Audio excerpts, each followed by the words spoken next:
What is truth? Truth is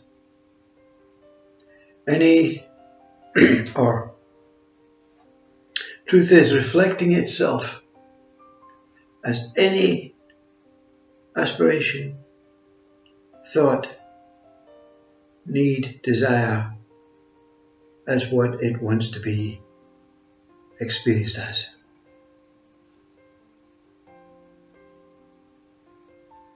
So before truth, before your mind appeared, truth was appearing as itself, as an essence, a form, with no idea of what it was, but knowing it existed as what it experienced. Before mind, before knowledge, before identity, before names, before all that stuff. And truth then unfolds through names, identities, and this mind as appearing as if it's a person. So you, truth, are unfolding as whatever you think you want to be, think you are, think you can be in that moment, and it's an ongoing unfolding. You're the subject, appearing as whatever you want to appear as. An object, another subject. You are the initial thought before you take any form or any shape or any size or any color. And you are the same thought when you take size, take shape, take color. And then you take name, take identity, take job. So everything is truth, relating to whatever you think, or whatever thought thinks about whatever it wants to think itself as. Right now, I am thinking of myself as this. Then you have subsequent thoughts based from a mind that I am thinking that I may go out into the garden and cut the grass, because it's a movement, it's names, it's nature, it's the thought progressing, experiencing and unfolding in an act. But the real question is, how does it work? If I am truth, reflecting as whatever I, before mind, that's the source, that axis. If I am truth, reflecting as whatever I is, or whatever I can be, what is the tool that makes it possible? What is the tool that allows all this to take place? Because a thought has no form until it takes shape. In the sky, there are no clouds. Suddenly, something takes shape. A cloud appears.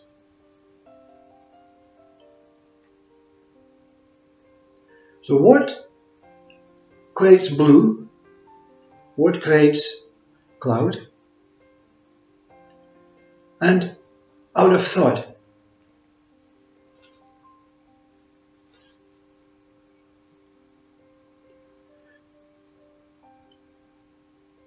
Consciousness.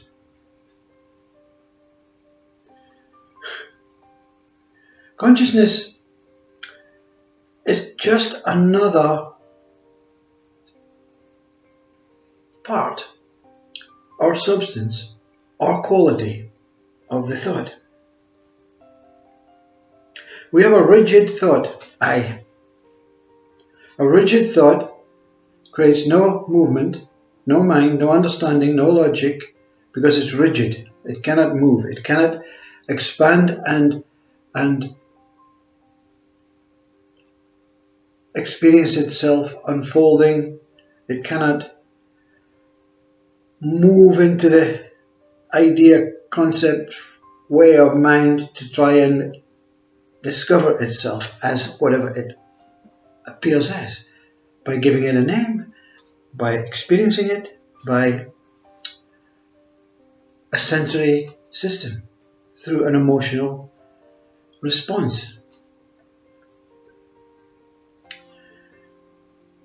So, I is the core of consciousness, the axis.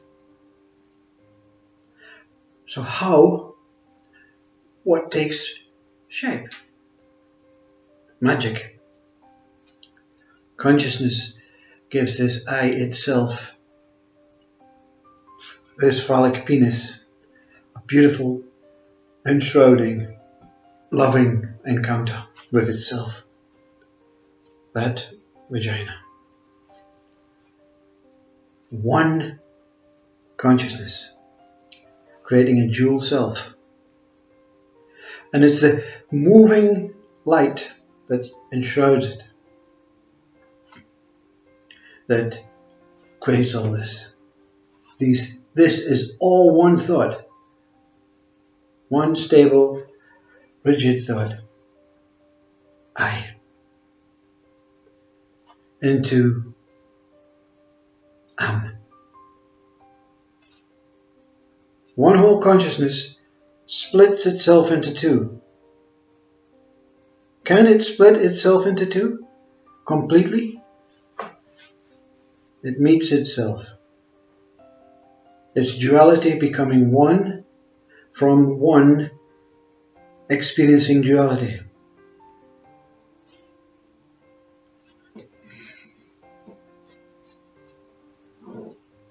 Consciousness cannot reveal itself through simple movement because it has to have something rigid. Consciousness cannot be am. Yeah? That objective world, that moving experiential world without the subject, I. I is the subject, am the object, both together, I am, neutral. No definition, no division, no separation from I am. When am goes, which is the life, the experiential life, that mind, that knowledge, that identities, that associations, that attachments, everything, when that am goes, I remains rigid. Still, deep in the heart, in the core of yourself, consciousness. Consciousness is all that exists. Consciousness is the essence of existence.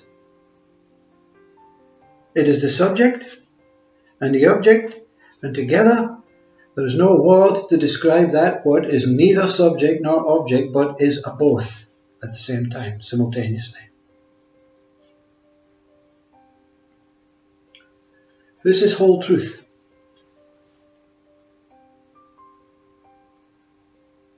When you say, I am a person, you're settling for that objective world.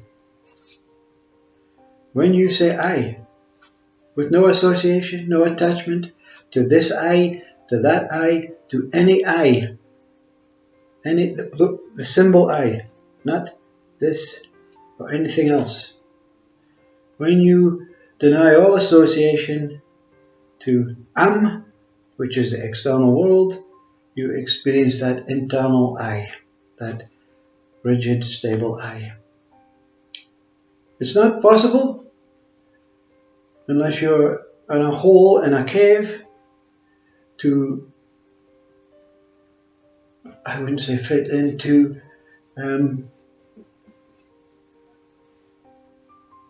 enjoy the world of am, or I am,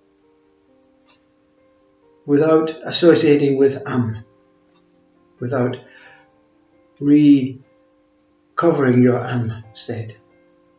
So am is, so we're awakening and enlightenment is simply when you are asleep, you are either on the am side, I am a person, I'm in this world, I am ego, I am mind, I am doing all this stuff, or you are also in the I side. Nothing. Nothing. It appears that enlightenment, awakening is this nothing, is this realization. It is the process of awakening from one state to an opposing state, but the actual finish of enlightenment, that apparent end process, is when you become the I am state. Whether you're not, meaning you're not rigid to the am, I am Graham, I am this person, I deny everything about this spirit, this soul, this I world, and when you're not this I am empty, I am universal, I am pure, I am tranquil, I am omnipotent. That what accepts both as the same thing, I am whole consciousness, through an experience of denying the external world and then also denying the internal world, as not in a denying to say I don't want it, but I am not this alone, I am not that alone, I am consciousness alone.